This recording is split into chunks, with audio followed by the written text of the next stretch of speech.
Well, thank you very much. Thank you. It's a great honor, and I am very, very grateful being here today in front of so many distinguished people. I've met more generals than I've ever seen in my life. I like them, and they like me. A lot of endorsements, I can tell you. My special gratitude to General Ashenhurst and General Hargett, and to each and every one of you. Thank you very much. Thank you, folks. The National Guard of the United States has defended this nation at war, kept our citizens safe at home, and rushed into danger wherever it has threatened our people. Our debt to you is eternal. Yesterday was the 15th anniversary of the 9/11 attacks. The National Guard was sent to assist in the aid and recovery, and these are serious, serious bad days for our country. The recovery efforts at Ground Zero in New York City, and I was there, and I know what you went through. Since 9/11, there have been 780,000 members of the National Guard deployed overseas, including those with multiple deployments. Right now, 10,000 members of the National Guard are in Iraq, Afghanistan, and many other countries all across the world and doing an unbelievable job. Members of the National Guard come from all walks of life, work in every kind of job imaginable, and juggle 1,000 different challenges as they raise their kids, serve their states, and answer the call of duty for their country. I am given the honor to serve as your president, which I think will happen, but we're going to soon find out. We hope.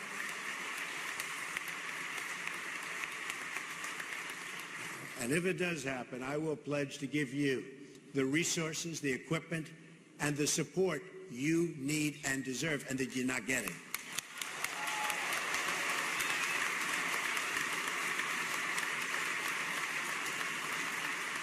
You will have a true and loyal friend in the White House. Whether you vote for me or whether you vote for someone else, I will be your greatest champion. I will not let you down. I am running to be a president for all Americans, and I've been especially humbled to have the support of so many of our men and women in uniform.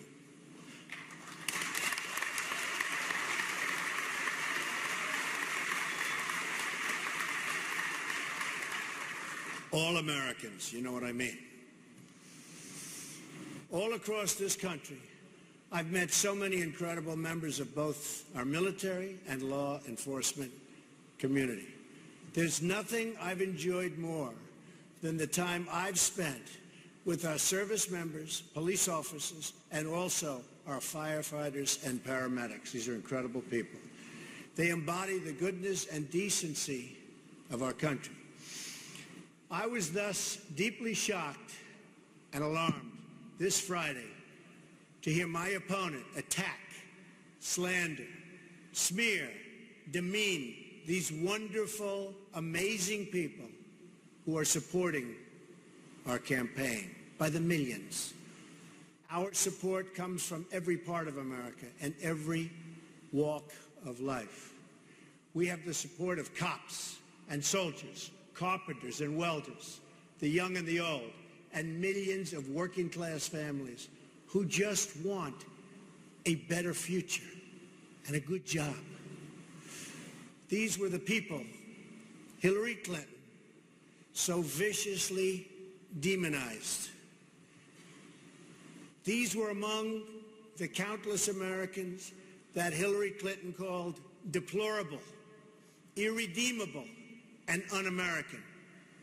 Nobody's heard anything like this. She called these patriotic men and women every vile name in the book. She called them racist, sexist, xenophobic, Islamophobic. She called half of our supporters a basket of deplorables in both a speech and an interview.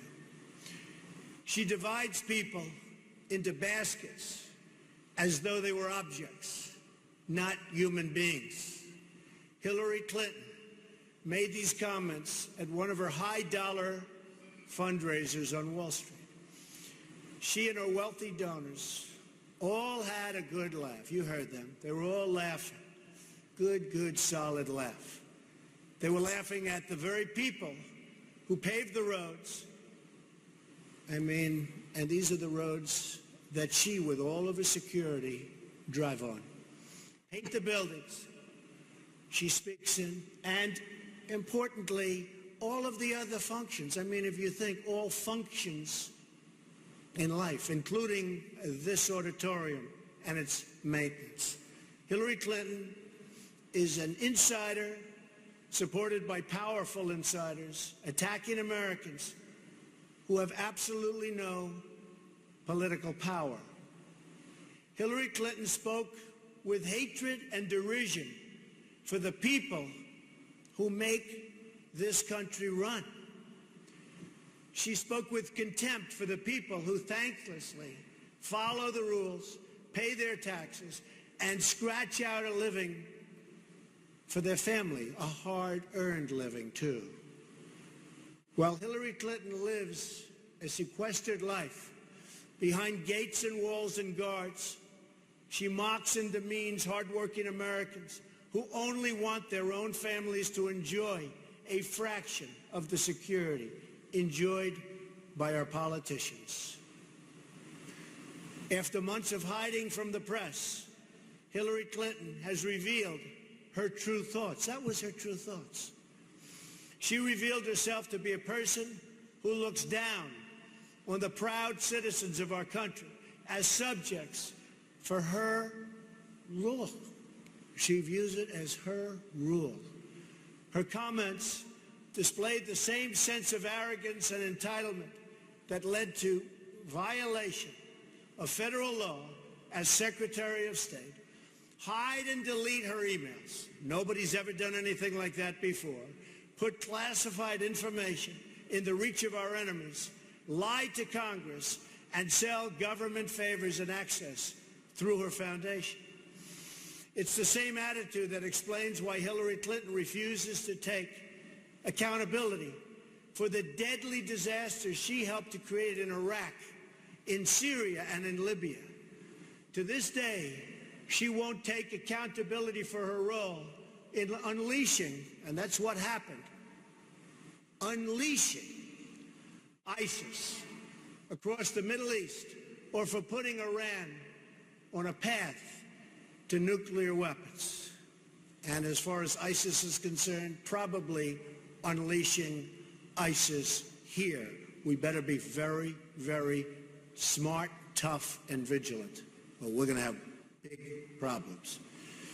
Hillary Clinton believes she's above the law, that she is above accountability, and that she is above each and every one of you. Our campaign is about giving voice to the voiceless. It's about representing the forgotten men and women of this country, and they have been forgotten. I'm here to represent everyone, but especially those who are struggling against injustice and unfairness. I am running so that the powerful can no longer beat up on the powerless. I'm running to take on the special interests, the big donors, and the corrupt political insiders. And of course, never forget the special interests. I am running to be your voice.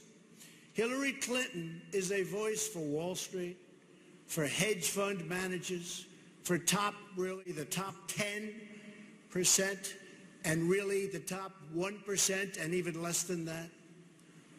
Just look at the people funding Hillary Clinton's campaign and paying for her speeches tremendous amounts of money.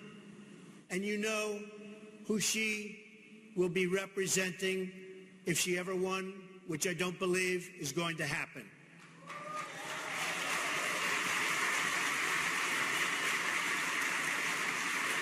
In fact, if you look at the recent polls, the ones over the last few days, we're doing very well. That I can tell you. The disdain that Hillary Clinton expressed toward millions of decent Americans disqualifies her from public service. You cannot run for president if you have such contempt in your heart for the American voter, and she does. You can't lead this nation if you have such a low opinion for its citizens. Hillary Clinton still hasn't apologized to those she slandered. In fact, she hasn't backed down at all. She's doubled down on her campaign conspiracy and contempt. If Hillary Clinton will not retract her comments in full, I don't see how she can credibly campaign any further. Let's be clear. These were not offhand comments from Hillary Clinton. These were strong remarks, not at all. They were given also in an interview, and probably a number of interviews. These were lengthy, planned, and prepared remarks. It was perhaps the most explicit attack on the American voter ever spoken by a major party presidential nominee. Total disrespect for the people of our country. Clinton was using a very deliberate page from the Democratic playbook, smearing someone with one of the names, those names, in order to scare, and I mean try and seriously scare them out of voting for change. And we're bringing change. She can't bring change. She's been doing this for 35 years. She now talks about change. There's no change. It's going to be more of the same, only worse. It's going to be 4 more years of Barack Obama, only worse. She just took it to a whole new level by applying it to tens of millions of people. She used these vile words in order to bully and intimidate honest citizens out of seeking government reform. And there will be reform. There has to be reform. People who want their immigration laws enforced, and we have no choice, we have to do that, and their borders secured, are not racists. They are patriotic Americans of all backgrounds who want their jobs and families protected. People who warn about radical Islamic terrorism are not Islamophobes. They're not. They are decent American citizens who want to uphold our tolerant values and keep our country safe. People who support police and who want crime reduced and stopped are not prejudiced and are not bad people.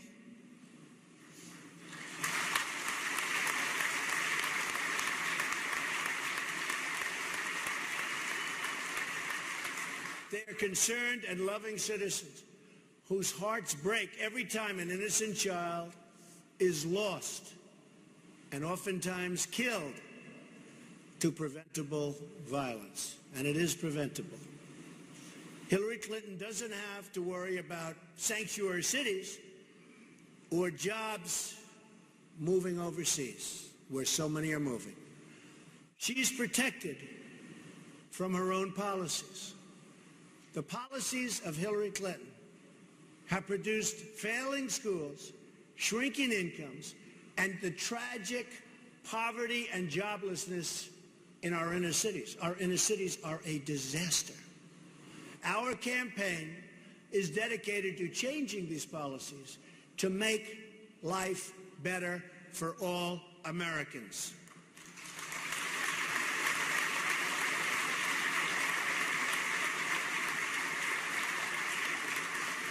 We are the campaign of school choice. We are the campaign dedicated to improving economic conditions for every African American and Hispanic worker. And we are doing amazingly well with African American and Hispanic workers. You've been seeing that over the last week. We are the campaign that will deliver a government of, by, and for the people. This change agenda includes a new foreign and new military policy. We are going to put the failed policy of the past, and there are many, behind us, ideally way behind us. We will empower our generals to do the job they were hired to do, and that begins with defeating and destroying ISIS.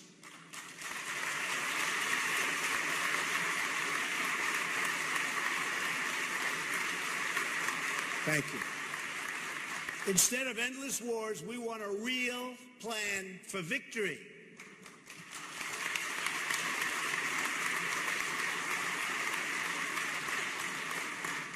We will abandon the policy of reckless regime change favored by my opponent, and we will instead work with our allies to advance the core national security interests of the United States. America first. Remember that. America first.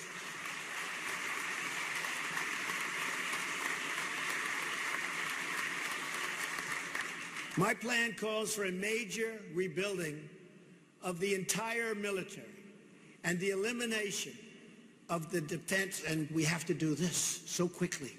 It's a disaster. Of the defense sequester. It is a disaster.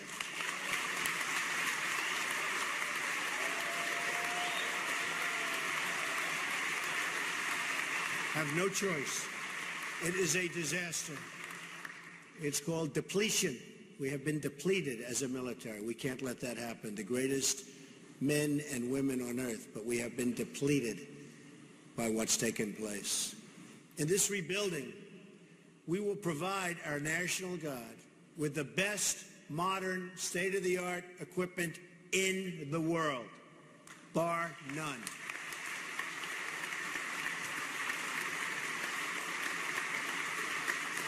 The National Guard is often the first and the last line of defense for our people. You are there when the hurricanes and floods and tornadoes strike. Always amazes me. The courage, the care, the love that you give, amazing. And the danger is beyond belief. You are there to protect civilians in times of unrest. You are there to respond to every natural disaster. You deserve a government that recognizes and honors your contribution and that ensures you have the resources you need to get the job done and to get the job done right. Right?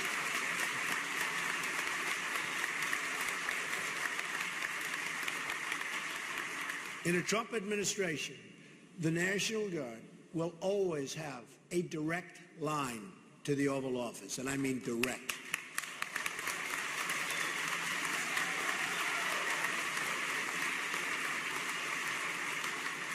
You will have an administration that never loses sight of the vital contribution you make each and every day.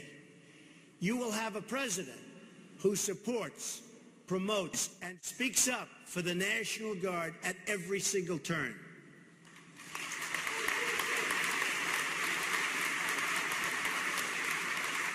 The incredible members of the National Guard have sacrificed life and limb for our freedom, our safety, and our country. We will never forget our heroes, their families, and the ones they've left behind. Our gratitude is and will be everlasting. We will protect those who protect us, and we will follow your example of unity, working in common purpose and for a common cause. We will be one people, under one God, saluting one American flag.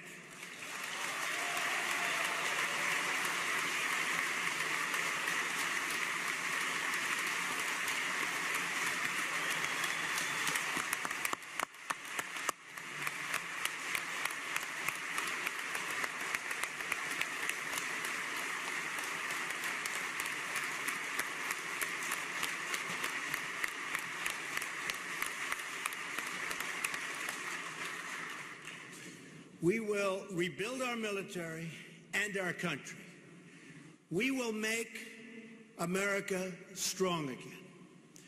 We will make America safe again.